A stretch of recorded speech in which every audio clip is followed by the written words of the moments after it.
everyone, and welcome to Talking Horses. Sarah Al-Badwi and Andy Serling, as we get prepared to talk about our card. We're a little late, but we want to thank everybody in the TV truck that had some misinformation. So they did a heck of a job getting us up pretty quickly so we can get started now. And we'll go up until fairly close to the Dubai World Cup, which is supposed to go off at about 12:35, and they usually stick to posts. But you never know. There could be Royals showing up. Head over to Naira Bets. That's Saudi, where they delay for the Royals. They're there. The Sheik and crew are already at Dubai. They're on time. They're on time, right. Bonus 200. Use the promo code bonus 200. We will match $200 of your initial deposit while you're over at Naira Bets. Check out the track trends as well, or the track stats, excuse me. The track trends are my bias numbers. You can check those out at Naira.com. What else do we have, Eddie? We've got a middle pick four. Oh, boy, we haven't had a chance to do this. We haven't had a 9-race card in quite a while. So that'll be in race number 3 of our 9-race card, 2, 3, and 6. For the 9 races, we have a Bankroll Builder, 50 to win the Arkansas Derby, and/or you can do them both. Florida Derby as well. See how favored Fierceness is able to get it done today or not. Pivotal day for him, and of course see what happens in Arkansas in those races at Arkansas. We'll be covering all day, as we'll be on from 1 to 8 as well. We probably have a cross-country Big 5, Aqueduct, and 4 from Oaklawn. 3 of those are graded stakes. 2 of them are listed stakes. And once again, the TV show starts at 1 to 8 on FS2. We've actually been on already since 8 in the morning. Greg Wolf is up there now. No, he gets up there at noon, I think. And Sarah and I will be on the first part of the show as well. Race number 1, we'll take a look at Chuck Willis. And I don't trust him, Sarah. I know you picked him as well. I don't know what your trust level is of him. But at the end of the day, I didn't really love anybody else, and he is supposed to be the lone speed. I just think you have to worry a little bit whether or not he just got really good and the clock struck 12. It's possible. I mean, this was obviously that monster performance 2 races ago for him where he was able to run that 93 anomaly Beyer speed figure on the dirt, first off the claim for the Wayne Potts barn, and Big Engine finishing second. When you look at his race last time out against perhaps a little bit tougher company, he was also against the racetrack. He was wide on a day that you really wanted to be as close to the rail as possible. And he still was bad last time. He wasn't great, but doesn't this race just set up so well for him, he's supposed unfortunately? To be the speed. I mean, I think the 93 Beyer is one. And listen, it's a fast race no matter how you look at it, but I just think it's one of these aberrationally fast races. But even if he runs an 84 and he's loose in the lead, still gonna win. He's still probably going to win. So I'm not trying to bet against him. And the alternative in here, the morning line favorite, I'm surprised that David made Gentleman Joe the favorite because of the speed advantage that the number 2 has. And I have to believe that at the end of the day, Chuck Willis will be favored. We'll take a look at Gentleman Joe's last race, and he ran fine.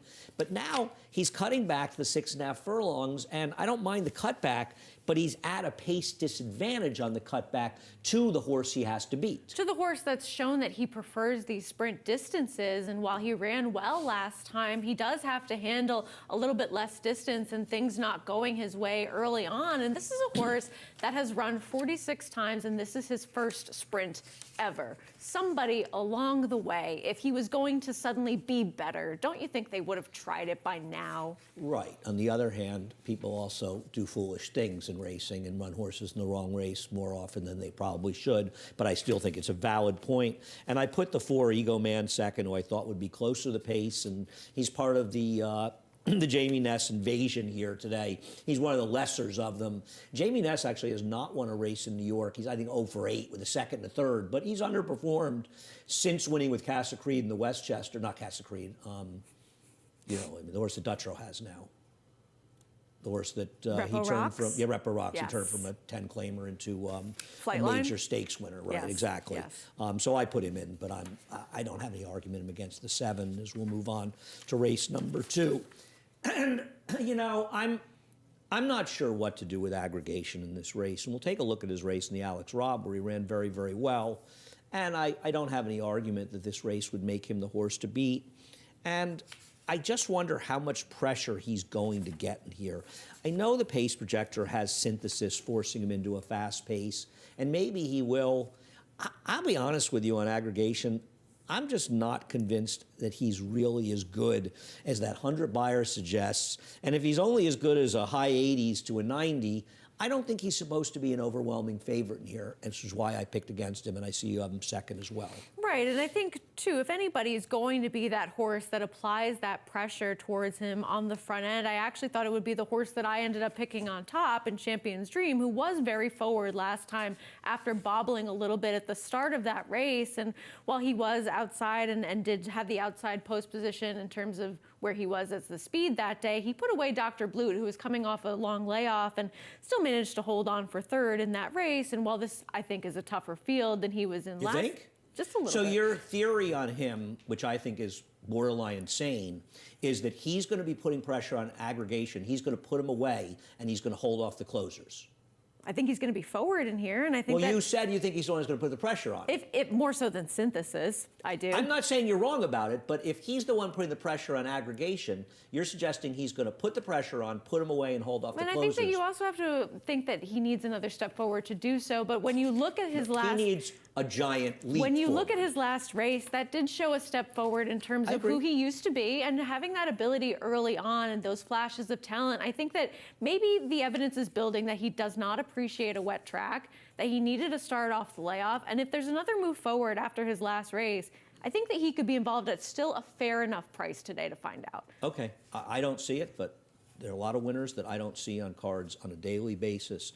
We'll take a look at American Law, who ran well to win last time. Now, he got a great ride and a great trip, but I also thought he was in a pretty contentious field in this race. And, while I'm not saying this was, he was a bit fortunate to win, but we've seen horses come out of this race that ran fine. The horse was down the rail, expected value. He ran well in his subsequent start, make that big run. I'm not wholly sold on him. I didn't pick him in here, but I'm not going to argue that he ran pretty well last time. No, he did, and this was a good pick by you this day, and kind of this blanket finish that he got his nose down in there at a decent price. He figures to be a decent enough price again in this field, and he's a horse that's just in really good form right now, so I didn't want to discount him completely, but normally when I see horses all sort of bunched at the finish in that race, I'm a little bit hesitant to take them again. Right. I do think it was a pretty decent field, and he's been pretty consistent. I like Wake Surf a bit in here.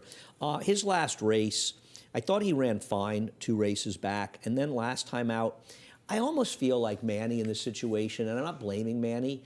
He kind of got him in the race a little early, and then he dropped back, and then he was coming again at the end. He was finishing well in the gallop out, which suggests to me I think he ran an okay race, and maybe that's why Rick is stretching him out for this race. And I think there's a chance that he could be okay. He's got a little bit of a look like Rick's horse that's running later on the card today in Kinetic Sky, in the way he ran, the way Kinetic Sky had run before he won his subsequent starts. And I thought Wake Surf was one that could move forward, so I put him on top. Power Seeker is one that I gave a long look to in this race. My worry with Power Seeker is that his win was on the good rail on December 2nd, and he's subsequently been disappointing, and the only fig he's run that's good enough to win was on the rail, though I do think he's better than his last race suggests, and I thought the way he sort of forced the pace inside worked well against him, and I think he's a lot better than that 76 of his last race. I agree. I think he's sort of in the middle between that really big performance as well as the race that he ran last time, and being in that middle ground could put him in the mix to be successful, but I ultimately just went another way. All right, race number 3. Linda Rice has somewhat of a hammerlock in this race, and we'll start out with Buston Bay, the horse you have on top. I know Linda has great numbers, coming back on short rest, but I'm a little worried with this horse making its 3rd start in 16 days. This is, I think, the last race, the Biagio's Rose, where she lost to a horse who somebody made a huge bet on the last flash.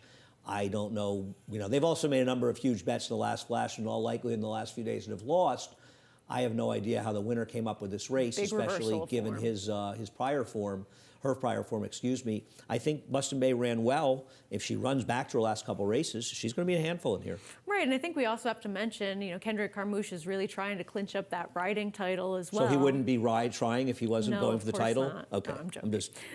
We know Kendrick always tries, but especially from the rail, he's going to get this horse in some position. And that was a significant bump at the start of that race in the Biagio's Rose, where Stonewall Star, the eventual winner, was really the only horse that got out of the gate cleanly in that race and had that big reversal of form as well that somebody clearly knew about. This horse just rarely runs poorly. She's got to get into some sort of position here, but I think that her current form might just be a little bit better than Movie Moxie at this time. Yeah, maybe. I'm not sure of that, actually. I think Movie Moxie's the better horse of the two. And I agree, she had gotten very good, and it's arguable that she had tailed off. And yeah, she kind of picked up the pieces for second, 2 races back. I still like her. I think that Movie Moxie's the better of the two in this race, so I'm going to put her on top. However, am interested in Run Devil, and I flirted with putting Run Devil on top in this race. And we'll take a look at her finishing second to I'm Buzzy, who's in great form. And I know I'm Buzzy's in good form, but I think there's an argument she actually ran better than I'm Buzzy this day. She was down towards the inside. This is the day she went down to the inside of the rail. This is when the rail got dead. She was in a 2-path, but she drifted over. I thought her last race, she actually ran very well. That was an outside flow track, and she was down towards the inside. So I think very quietly, Run Devil's improved a lot. The problem is, I don't know where her races are that can beat maybe either Linda horse, and certainly both. So I put her in second. I was going to put her on top. I just don't know if she's good enough to win. I've liked this horse on a couple of occasions, and she has that consistency that she's really brought to the table over her last several races. She just doesn't really win, and I didn't see enough of the case that she could be better than some of the other contenders in here. But she is a little bit more reliable to run her race than some of them. Yeah, I just think she's in very good form, and I think both of her last 2 races are much better than they look. I do think that Royal Whimper is coming off some less than terrific rides. This is just not a barn that's had a lot of success shipping to New York, to say the least, over the last 5 years or more. No, and I didn't think that she was fast enough to really secure that lone on the lead type of trip that might be to her benefit or be a reason why some might look to her as a horse to possibly upset this field. She just doesn't have the numbers that make her quick enough to really compete. Yeah, and listen, I'm Buzzy is in good form. She was fortunate to win last time. Everyone Loves Linda really did run the better race than her, but she is in good form. This is just a much tougher spot. I agree. Race number 4 is sort of the lone outlier race today. It's a maiden claiming race, and a lot of these races are named. I forgot to bring my program, so I don't have the actual names. I do love the names of a lot of these starters. I think 6 of them are named for fun horses from the past. Race number 4, I have a replay for Citizen Mac, I guess, who's probably going to take some money in here. And we'll take a look at Citizen Mac. I think this is the last race. This is the race of January 14th when finishing 3rd here. I know we saw Vaunted come back and win the other day, and I know this horse has figures that tower over the field. I just can't really take this horse in there. He's just such a far cry from those mid-70s buyers that he was able to run versus Maiden Special Weight Company in the past. And off the layoff, he ran okay, but he was no match for a horse in Grand Again who had had a plethora of opportunities to break his maiden. He was favored last time out at Penn National. He finished second. He just seems not to have much of that closing kick or burst available to him. And I just feel as though he is not a horse that's going to be able to bring back some of those old races that he had shown in the past. And I just didn't really want him at a shorter price. And the other logical horse is the elusive Dr. Wong down the inside, who's coming off a 4-month layoff. I don't have a knock on this horse. He was running against better horses. He's running bigger figs. And I think he's a perfectly logical horse. I would probably prefer him of those 2 horses as I do with my picks. You have the 3 Mr. Georgie on top. This horse took some money on debut on the 10th of March. It was a muddy sealed track. He went off as the second choice. And this is not a barn that is really known to crank their first-time starters up and have success with their debut runners. So for him to take that kind of money as a first-time starter, I felt was meaningful. And it was kind of an awkward start for him. He ranged up to 3rd like he was going to do something before flattening out. The winner of that race, Mwazara, was dropping in for a tag for the first time. And I just think that this is a situation where somebody thought that they saw something with this horse to make him the price that he was last time. He might be a more fair price in this spot today. And he just didn't really seem to be all that clued into the race last time. So perhaps with that race under his belt, he could perform a little bit better in this spot. All right. I like the number 6, Alpha Cat in here. It was a first-time starter. Didn't get bet, but he was running in a field that was astronomically better than this field and really got spread out. And it's probably worth your time to watch the replay. He broke slow. He got bumped in there. He was kind of shut off after the start, and he was basically taken out of the race in there. And I thought he made a respectable run when you consider the trouble he had, and he would have been a lot closer had he not had that trouble. In fact, there's an argument he probably would have finished second in there. I know they dropped him down precipitously, which frankly scares me a little bit. On the other hand, they paid $3,700 for him. So how much can they really expect out of him? This horse had a significant trip last time, and I thought he'd run a lot better Yeah, today. major contender. Race number 5, and we'll take a break after race number 5. It closes out the early pick 5, but it also starts the late pick 5. And I think the pace here is going to obviously be the question, and we'll take a look where 3 of them are coming out of. And you think Bourbon's Hope's a contender. I think the other 2 are the contenders in here. And Print Rack was really affected by Bourbon's Hope. Now, I don't believe that Poppy's Pride is going to send hard after Print Rack. I could be wrong. The question is, are they going to keep sending Bourbon's Hope? And I'm not sure why they shouldn't, because he's certainly been running better once they've been aggressive with him. And if they send, it's going to hurt Print Rack.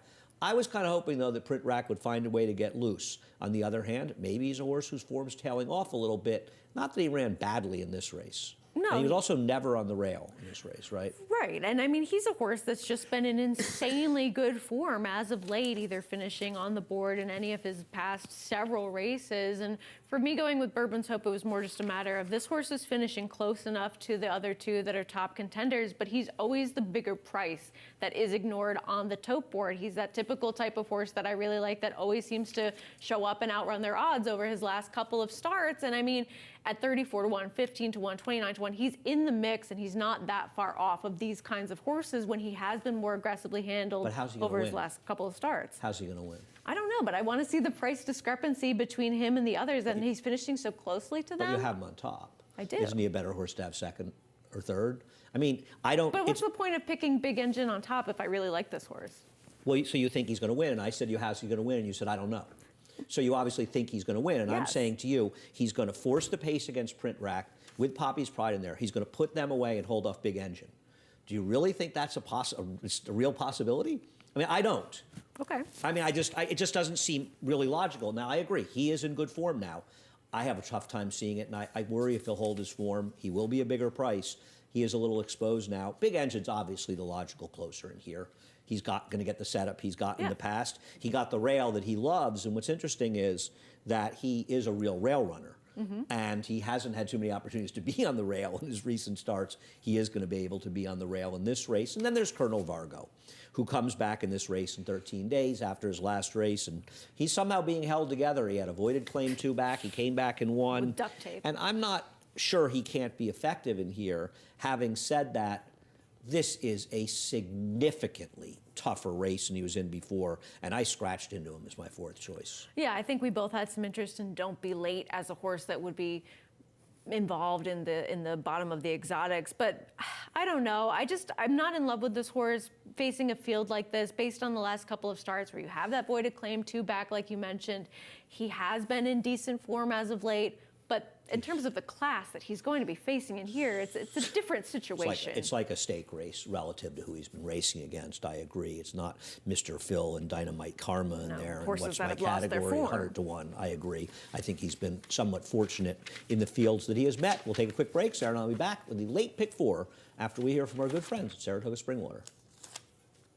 For almost 150 years, the Saratoga name has been synonymous with the finest quality, sustainably sourced spring water available anywhere. Saratoga carries on the rich tradition of its forefathers by crafting each stunning blue glass bottle with the same attention to detail and care that has been its hallmark for generations. Visit SaratogaSpringwater.com today or ask for us by name at your local market or restaurant. Saratoga Spring Water. Make every day exquisite.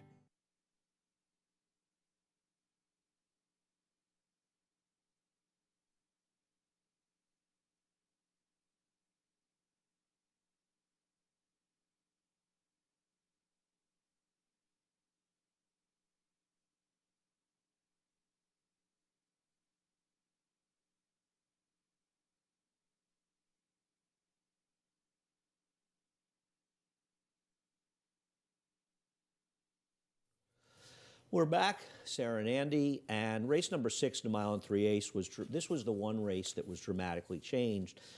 You thought Mama's Gold could win. I think it's as good a scratch as any human could possibly get if they like this horse. But he was going to be in front in this race, and it really changes the race. And I'll tell you something, it dramatically increases the chances of a horse like Sittin' on Go, who you have second now and I have third. And I thought about changing my pick, but I picked a horse that's a big price in the line, and I'm not going to go to this horse because the scratch. But with an aggressive ride by Castillo, and I know that the pace projector says that Rungius is faster, or even but I don't think so. I think Castillo is going to send Sittin' on Go, and I'm not even sure he's not supposed to be favored at this point with this scratch, because you look at that race at 1.25 miles, and then you think this foolish ship to Oaklawn, and what David's thinking going to Oaklawn, these horses, I think he may need to rethink that. It hasn't been working out well for him. No, it hasn't. So I think he's the worst to beat, but as we look at Rungius, who you have on top and I have second, he ran well last time. I will not argue that at all, and he's dangerous off that, even if he sits second to Sittin' on Go. Exactly, and this was a day where the rail wasn't really the place to be, and he crossed and cleared, and it was sort of that outside flow track, and while he did get It was to a two-path, but he wasn't right. He got to It set wasn't a wide, moderate no. pace, but this was a day where you did not want to be closer to the inside, and he really seems to relish these longer distances for this new barn. He's just done very well when getting to go those sort of almost marathon distances and be forwardly placed, and I think even if he sits second, he's not going to be far out of this early on in this race. And with both Mama's Gold and even Chelonian, who has a little bit of speed coming out in here, I just thought that he would sit the perfect kind of trip in this spot. And with him, he has a little bit more of the consistency very logical. than Sittin' on Go does, who I think can also be forward if he runs that race that he did here a couple starts ago. He's the favorite, and he's the horse to beat. I will not argue against any of that. We'll take a look at Majestic Frontier one. And the problem with Majestic Frontier, I mean, they all have a problem with wanting to know if they can get the distance. So when you're trying to do that, you're just guessing. He was lucky to win this race. I mean, Colloquy doesn't get left, and Colloquy wins this race, and that I don't like. And he also got an extremely fortunate trip 2 races back the way it's set up. I'm not saying he has no chance. I've got him 4th in this race, but I feel as though he's been very fortunate in his last 2 races to run as well as he did. And as far as the horse I picked on top, the 10 Ironworks. Well, Ironworks is not going to take a lot of money, and these are connections that a lot of people won't bet. I'll tell you one thing about Maddie Oliver. She's winning races. She's riding very well. So, I mean, you can't, I know she's lost her bug. This horse ran extremely well on February 3rd. If he can run back the race he ran on February 3rd, he's going to be a handful in this race, because that was the day you wanted to be inside. He was shut off at the start. He dropped back 3 to 5 lengths in there. He was 3 to 4 wide in the first turn, 3-4 wide on the second turn, out to 6 wide, out in the middle of the track. It might have been 10 wide at one point, literally. I mean, and that's a bit of a concern. And then he comes in the stymie. I mean, come on. He had no chance in those races. And I'll tell you something. For a horse that's 12 to 1 on the line, and he's going to be every bit of 8 to 10 to 1 in here, if he can find that form from 2 back, the problem is where to come from. Well, I don't know. He's run well in past races. He didn't run that badly behind Constitution Lawyer going 1.25 miles. So he's a horse that's handled distance, and his race was too good for me to ignore. So while I'm not against the 1 or 5 in here, I think at a price, I don't mind taking him. We'll see what happens at the odd 1 3/8 distance. This race always is. Race number 7.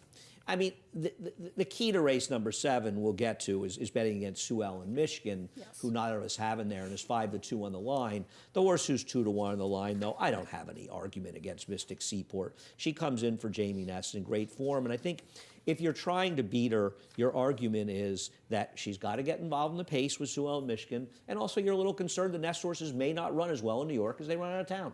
Right, exactly. And she's in good form right now. And when you look at her race at the 7 furlongs, yes, it was a sloppy sealed track, but it was one of her higher numbers. So you know that she can at least handle the distance, but have the speed to be close at these 5.5 furlong type sprints. So you know that she's going to be involved early. Exactly. Fast, yeah. It's just that wondering if Sue Ellen Michigan's going to wear her out a little bit on the front end, and if she's going to be able to be as successful now coming over here. So I have the same slight concerns with her, but she clearly is a major player in this spot. Yeah, now we'll take a look at Sue Ellen Michigan as we talk about her. The reason to be against Sue Ellen Michigan, it doesn't need to be expanded on that much. It's fairly obvious. This was a gigantic inside speed track, just a tremendous speed track. And some will say, look how well Lady Mine ran out of it. Yeah, Lady Mine was 1 to 5, and Lady Mine was about 10 lengths the best in this race. Yes. She has been very fortunate. She's got to get 7 furlongs. In my She's gotta opinion, take I think pressure. yours, if she wins this race, I will wouldn't care lose. if she was loose in the lead. I would lose. If she Yeah. runs third, I would lose in this race. Yep. You've got a new piece on top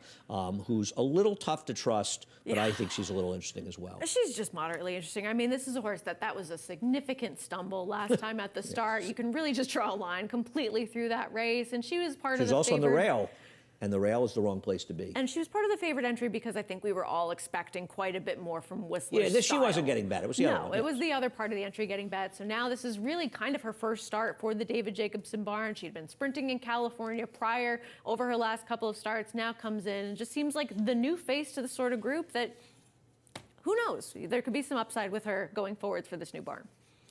Jackson's Dixie second.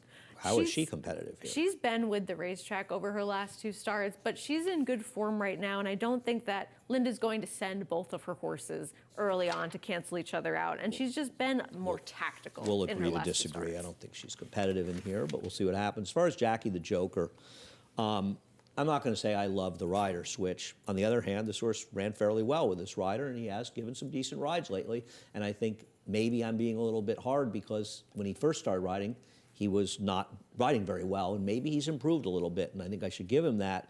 But this horse is also going to be a price out here. This horse ran extraordinarily well 2 races back. Really, really good effort by her against a much, much tougher field in a lot of ways. Now, last time out, we thought she was dangerous. I don't know exactly what happened. She got wired in there. She didn't do much running. I'm not exactly sure what went wrong last time, but I know she ran well enough to be very competitive in this race 2 back. And this rider, Elijah Greenidge, rode her that day. And if she can run back to that race 2 back off the claim for Jimmy Ferraro, and maybe she just ran a big race for Jimmy off the claim and she's not going to find that race again. But if she can find that race from 2 back, she's a major player in here at a big price. Yeah, fair enough. Race number 8 is the the Excelsior, sorry. The Have Excelsior. you invented the time machine? And, well, we'll work on it. Let's take a look at Kinetic Sky and Quality Chic and the Stymie. That's what I was thinking of. I'm sure it was that.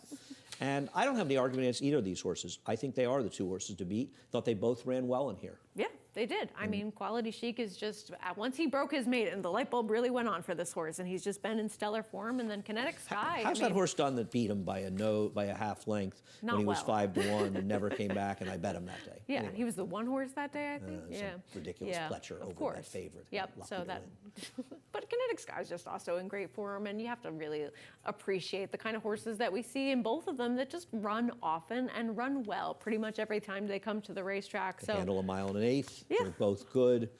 Olympic Dreams and Quality Chic, and Quality Chic is in here again. Olympic Dreams. This is the last race. I'm a little worried with Olympic Dreams. He's coming back on pretty short rest in this race. And I also wonder if this field's a little bit tough for him. I love this horse, but he's very talented. He's handled not running on Lasix in the past when he was second to Bankit in the Commentator in the way past. How will he deal with a little bit of other speed in here? And I thought he just Well, he got can raid. kind of comfortable on the front end last time, didn't I he? agree. I agree. He's going to have to run better than this, I think. And I'm a huge fan of this horse. I think he's super I like him a cool. lot too, but I just think he needs worry more than coming that race. 9 days is a big ask for him. We both like Messier. We'll take a look at his return race when he lost. Why do you like him? I mean, this is the horse with the back class that was supposed to be a good thing from the beginning of his career. And I mean, he's the interesting one in this group. He hasn't won in quite some time, of course, not since the Robert B. Lewis in 2022, but he's run fine without Lasix. He ran well coming into this barn. He has run Buyers in the 90s without Lasix, but when he lost in here, this was a day where you did kind of want to save that ground and be towards Kind the of. For people at home, go into Significant rail DRF's bias. Formulator. I don't think you'll find a day like it if you look at Formulator. Every single race moved inside, moved inside, moved inside, moved inside. Speed, closers, everybody that was effective. And he was not He moved inside. way too soon in a race that completely collapsed. He was on top of the pace. He was wide every step of the way. He runs back to his last race, and he's going to be a massive handful in here, at least in my opinion. I think he's going to be tough. I don't think we'll get 9-2 on him, but I hope we do. Take a look at Kuchar and Rocco Strong, and maybe they're a cut below these, but I don't know. I thought this race was pretty good. Now, Kuchar got the better trip overall. I thought Rocco Strong ran well as improved, and I don't want to say that these horses are completely out of it because this last race was pretty good, and these horses have run some respectable races. Yeah. They may be a little bit over their heads, but if they are, I don't think they're way over their heads. No, and I think that they're taking the right logical shot in this spot, especially for Agreed. Rocco Strong, who it can be forward, have that forward position. It's just in such good form right Why now. not Kuchar? You say especially Rocco Strong. Why not Kuchar? He won the race. Yeah, I mean, but when you look at Rocco Strong and who he's faced over his last several starts, it's been kind of stakes quality company. He's a new horse. I agree. He has dramatically stepped his game up and putting a lot of consistency in it as well. Extra layers to what came up a fun Excelsior. We wrap it up with a fun starter allowance. This is that starter allowance day, in case you didn't know it. And we'll start by talking about Magical Ways in here, who's the number 10, who neither one of us is enamored by. And this was a great pick by Greg Wolf last time. He liked him. I thought he was insane. And if he runs this race, it's going to be tough. I don't know how he ended up on the lead, partly because Duke of Gloucester just didn't have his speed. And I think Trevor tried to show the speed, just didn't have it. But he's not going to be forward here, but he can win in rate. My problem is he's such a last time was the time horse, and he got an absolute dream trip. In fact, he's coming off of 2 very good trips. He is, and now he's coming back off the short rest as well. I mean, that 90 buyer speed figure is a big jump up than anything we'd seen in his past. He was the price that day. He's not going to be the price in this spot. And even with a couple of speed types coming out of this race, he's not going to have the same forward position that he did in that last race. So I didn't really see this setting up as ideally for him as his last 2 races have, and you're also just not going to get the price on him that you have over the last couple races. So why do we like Centavo? I am just a fan of this horse. He was no match for Magical Ways last time out, but he was also off a bit slow with a high head carriage and last early. He got steadied sharply at the break in his start 2 back, and these inconveniences for him at the gate, they're not new, but they haven't been costing him as much position as they have over his last 2 races. He can be that more stalking mid-pack type of horse rather than being as far back as he was early on in those last 2 races, and I think he could be just better than what he has shown in his last 2.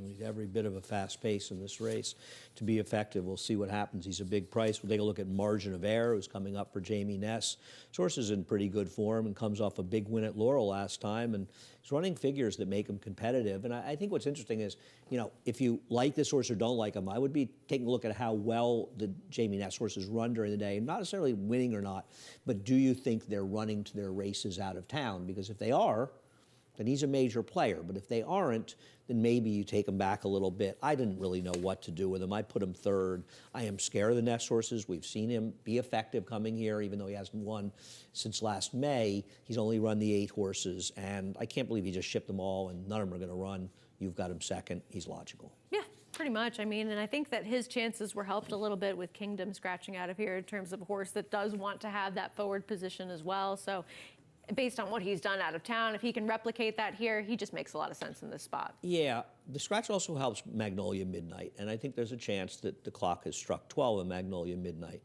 But 3 races back, he was running races then and going back 4 or 5 races that make him very competitive here. And if you start looking at his races, okay, December 9th, there's an argument that being down inside might not have been great. It's a little bit sketchy on December 9th, but he was also running against just horses that he couldn't possibly beat going 7 furlongs. And then he caught a sloppy sealed track that he really may not like last time out, and he was the speed, and that pace basically fell apart a little bit. So I think that you could make some excuses for his last couple races, and for a horse that's run some big figures, he's a big price in the line, so I wanted to include him. As far as the number 11, looking at Roses, I just think he's a super logical horse. He can put himself in some position, but he's supposed to get pace to run at here.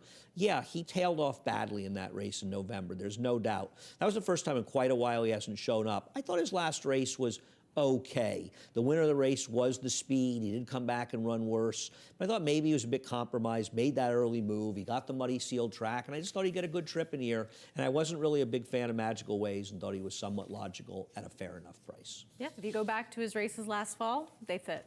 We'll see what happens. Sarah, thanks so much. We got to get our act together as they are getting ready to run that Dubai World Cup. We're just, actually, they're saying they're 9 minutes away, so it's a good job getting through the race, and that's that race coming up. Who do you like in the Dubai World Cup? I have zero opinion. I think the main opinion is Derma Sotogake. I'm always rooting for Senor Buscador, but last time was so the time for him. Yeah, there does seem to be enough speed. I know there's that horse that ran 2nd. I forget his name. No, no. Well, he's the same as